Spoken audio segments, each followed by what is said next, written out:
Marcosatsu.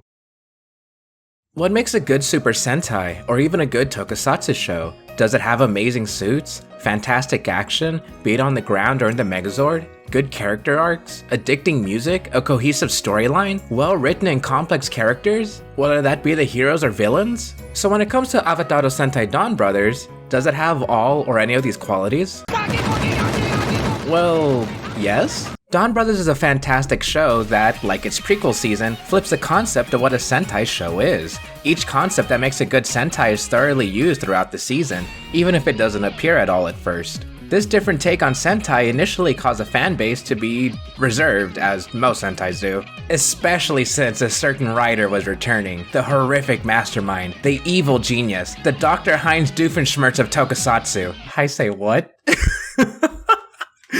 The Dr. Heinz Doofenshmirtz of Tokusatsu? Anyway, the answer is Toshiki Inouye. He wrote the show. But it ended up being heavily loved by fans and newcomers alike. Let's look deep into it, starting off with the suits. Now, the first time we got to look at these suits, I thought these were stinky. Look at the top of his head!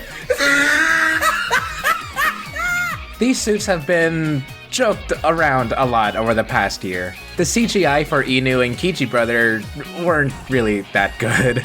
But the show is self-aware and adds into this humor, which is fantastic. It doesn't take itself too seriously and plays nicely into many jokes in the season. It's fun. The suits that weren't CGI looked excellent. The 4 remaining Donbrother suits are so clean. In general, how these look more like what the hero is supposed to look like in the Legend of Don Momotaro. Or Momotaro. Yeah, you can cut out the Don part. It's a really interesting way to make these suits. Don Momotaro and Don Dragoku's suits also semi-glow in the dark, which I absolutely love, especially in the finishers. The Noto suits also look pretty good. They're complex and sleek, and so does Don Murasame's, with his whole concept being Don Momotaro but shark.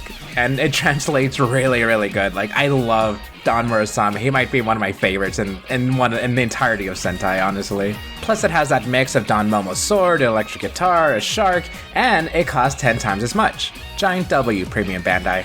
Yeah, the suits are amazing, even still when they're used in action, which is already incredible. The camera work gets into this fantastic choreography, and as I said before, the finishers are insane. Everything melts together to look cool. And just like Zenkaiger, the mech action features more human movement, which leads to more complex and fast mech fights. It is also really huge. I will say, the CGI for the mechs aren't that good either. I mean, they are better than the CGI for the Ranger suits, but as a whole, I would much rather prefer in suit, even if it does limit movement, but still, I don't mind it. I still said it looks cool. Moving along, the characters in Donbrothers are enjoyable. It's interesting how every member follows the theme of being a Donbrother requires you to lose something. They all contrast with each other, and their dynamic is incredible. Taro starts the show being a self-centered a-hole, but as time goes on, he shows that he cares about his team and proves to be an excellent leader, goading his teammates to become better people. Saruhara might look like a nothing character whose main purpose is to be broke and quirky. He fights because,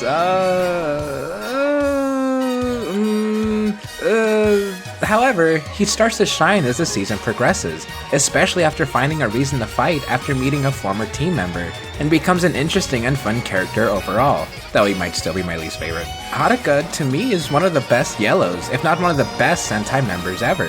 She has an interesting origin, good jokes, and an amazing personality. She represents someone who doesn't take the easy way out, and even if the world is against her, she'll keep fighting to do what she loves. Kichino and Inuzaka, without spoiling too much, represents loss in a more tragic sense than the other members. Their loss is intertwined, and as the season goes on, it shows how their mental health depends on their significant other, which causes a huge back and forth when their main problem is revealed. It's engaging and leaves you wanting more of each of their focus episodes. Jiro starts as this mysterious goofball, whose moment of loss seems missing at first, but it's shown that he has a wild side. The story of both and where each is coming from is great and turns tragic towards the end, making this one of the most intense Six Ranger stories ever. I just wish we got more of him, and I also wish he wasn't relegated to a punchline most of the time. I mean, personally, the joke is kind of funny, like, haha, he's just kind of there and he has a story sometimes, but otherwise he's just there for the finisher and stuff, hardy har har.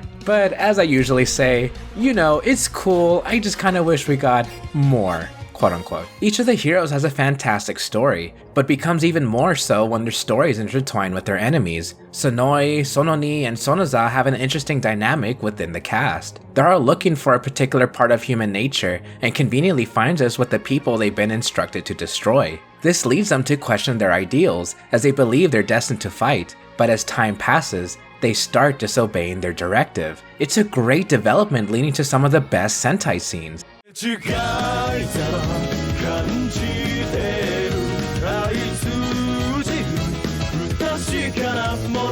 Only the moon knows. Oh man, this is giving me such Jetman vibes. I wonder why. All of these characters have amazing stories to them, and there were even more that I could mention. Donbrothers, the Bestials, and Master Kaito are all interesting, but unfortunately, they feel incomplete. And that might be the point, which brings us to arguably the most controversial aspect of Donbrothers, its story writing. Toshiki Inouye, although heavily doubted at the beginning of the show's production, especially since the last time he worked on a Toko story was this, you know. But he ends up throwing us all for a loop, and writes a story that has an effect on me that I've never had before. A big complaint that people have about this show is that it has significant flaws in its writing, specifically when it comes to exposition. Master Kaito isn't explained, the Dawn Clan isn't explained, why they use purified Sentai gears isn't explained, and Murasame gets no explanation whatsoever other than he's a sword. And all of these are truly valid arguments.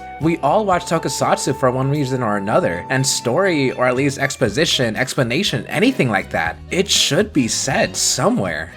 It should be. And like I said, these are all very, very valid arguments, but I don't care. The show does a good job at making you not care about the flaws in its exposition. One of my editors, Garmore, explains it perfectly.